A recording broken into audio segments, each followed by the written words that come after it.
জাতীয় নাগরিক party NCP গণ অভ্যুত্থানের মধ্য দিয়ে প্রতিষ্ঠিত হয়েছে। ইলেকশন কমিশনে জাতীয় নাগরিক পার্টি এনসিপির পক্ষ থেকে দল নিবন্ধনের জন্য যে সকল কাগজপত্র এবং আবেদন এবং শর্তাবলী পূরণ করে আমরা আমাদের সেই কাগজপত্র এবং আমাদের আবেদন আজকে নির্বাচন কমিশন বরাবর দাখিল করেছি এবং আমরা যেই নির্বাচন কমিশন কর্তৃক যে শর্তাবলীগুলো রয়েছে সেই শর্তাবলীগুলোর অধিক আমরা পূরণ করেছি। 105টি উপজেলা প্রতিষ্ঠা হয়েছে জাতীয় নাগরিক পার্টি এনসিপির। এছাড়াও প্রতিটি উপজেলায় 200 জন সমর্থকের যে ফর্ম পূরণ করতে হয় এবং প্রতিটা জেলা এবং উপজেলায় অফিস নিতে হয়, সেটার অফিস লাগে সেই সকল কাগজপত্র সহ আমাদের গঠনতন্ত্র এর আগের দিন আমাদের সাধারণ সভায় পাশ হয়েছে খসড়া গঠনতন্ত্র, সেই গঠনতন্ত্র সহ আরও সকল কাগজপত্র আমরা একসাথে সবকিছু আজকে নির্বাচন কমিশন বরাবর জমা দিয়েছি এবং আমরা আশাবাদী যে আমরা দ্রুত সময়ের মধ্যেই আমরা জাতীয় নাগরিক পার্টি এনসিপি নিবন্ধন পাবে, নিবন্ধিত দল হিসেবে জনগণের কাছে যাবে।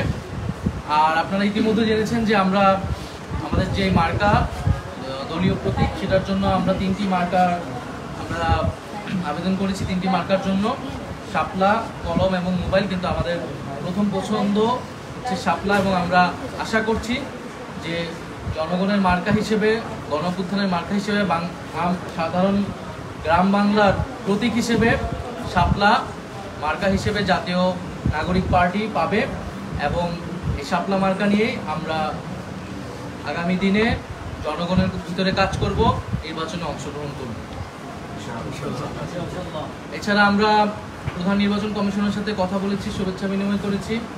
সেখানে আমরা প্রবাসী ভোটাধিকারের যে বিষয়টি, সেই বিষয়টি বলেছি। সেখানে জাতীয় নাগরিক পার্টির যে প্রস্তাবনা এর আগেও ইলেকশন কমিশনের সাথে দিয়ে যাওয়া হয়েছিল, সেটি সম্পর্কে আমরা আমাদের জোর দাবি জানিয়েছি যাতে প্রবাসীদের ভোটাধিকার যে কোনো মূল্যে রক্ষা করা হয় এবং ওনারা এখনও সিদ্ধান্ত নেয়নি যে কোন প্রক্রিয়ায় প্রবাসী ভোটাধিকারটা নিশ্চিত করা হবে। ওনারা বলেছেন এটা দ্রুত সময়ের মধ্যে নিশ্চিত করা হবে। বাংলাদেশের নির্বাচন কমিশন সেই আইনগুলো পর্যালোচনা করেছি, আমরা দেখেছি সেই আইনগুলোতে এই ধরনের কোনো বাধা নিষেধ নাই। জাতীয় ফল হিসেবে কাঁঠাল এক ধরনের মার্কেট অলরেডি রয়েছে, তো সেক্ষেত্রে আমরা সেক্ষেত্রে কোনো সমস্যা দেখিনি বলে আমরা এটিতে আমরা আবেদন করেছি। এবং জাতীয় প্রতীকের একটা কথা এসেছে, জাতীয় প্রতীক কিন্তু কেবল শাপলা নয়, শাপলা, ধানের শীষ, তারকা এগুলো মিলেই কিন্তু জাতীয় প্রতীক। সেক্ষেত্রে আপনারা দেখবেন ধানের শীষ এবং তারকা বা তারা এই দুইটিও দুটি দলের মার্কা হিসেবে রয়েছে। ফলে সেক্ষেত্রে কোনো ধরনের আইনগত সমস্যা আমরা দেখি না। নির্বাচন কমিশনের সাথে আমরা এই বিষয়ে কথা বলেছি। আমরা শাপলাকে মার্কা হিসেবে নিয়েছি, যে শাপলা গ্রাম বাংলার আমাদের যে সাধারণ মানুষ, আমাদের যে নদীমাতৃক বাংলাদেশ, আমাদের যে খেটে খাওয়া মানুষ, তাদের সকলের কাছে পরিচিত একটি বিষয় হচ্ছে শাপলা। সেই জায়গা থেকে আমরা মনে করেছি যে জাতীয় নাগরিক পার্টি এনসিপি যেহেতু সাধারণ মানুষের, সাধারণ জনগণের দল হিসেবে গণ অভ্যুত্থানের মধ্য দিয়ে প্রতিষ্ঠিত হয়েছে এবং সাধারণ মানুষের জন্য তারা কাজ করবে, রাজনীতি করবে, সেই জায়গা থেকে বিবেচনা থেকে আমরা শাপলাকে সর্বোচ্চ প্রায়োরিটি দিয়ে আমরা আবেদন করেছি শাপলার জন্য।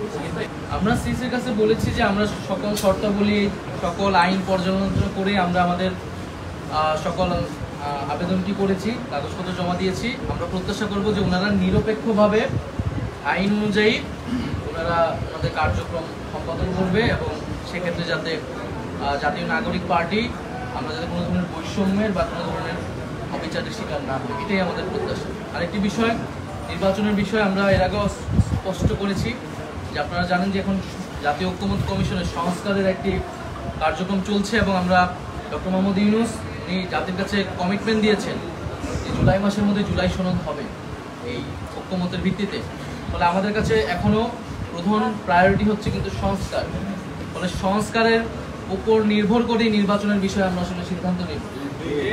আর জাতীয় নাগরিক পার্টি এনসিপি আমরা বলেছি যে জুলাই ঘোষণাপত্র এবং সংস্কার এবং গণপরিষদ এবং বিচারের রোডম্যাপ, এই সকল কিছু মিলিয়ে আমাদের এই মুহূর্তের রাজনীতি। সেক্ষেত্রে একটা নিয়মতান্ত্রিক প্রক্রিয়া হিসেবে একটা রাজনৈতিক দলকে আসলে নিবন্ধন নিতে হয়, শর্তাবলী পূরণ করতে, আবেদন করতে, আমরা সেই নিয়মতান্ত্রিক কাজটাই করছি। কিন্তু আমাদের এখনও প্রধান প্রায়োরিটি, প্রধান কাজের জায়গাটা হচ্ছে সংস্কার এবং যে বিচার, সেই বিচারগুলো নিশ্চিত করা। এবং গণঅভ্যুত্থানের যে আকাঙ্ক্ষা ছিল, এবং আমরা জানি যে আপনারা জানেন যে জুলাই আসতেছে সামনে, এবং সেই জুলাই মাসে যাতে আমরা আমাদের সেই গণঅভ্যুত্থানের আকাঙ্ক্ষাগুলোর যে বাস্তবায়ন, এবং গত 1 বছরের মধ্যে আমরা আসলে কেন পারলাম না, আমাদের সীমাবদ্ধতাগুলো কি, এবং এই সরকার থাকা অবস্থায় সামনের সময়গুলো আমরা কিভাবে কাজে লাগিয়ে সেই দাবিগুলো পূরণ করব, সে বিষয়ে আমরা কাজ করব।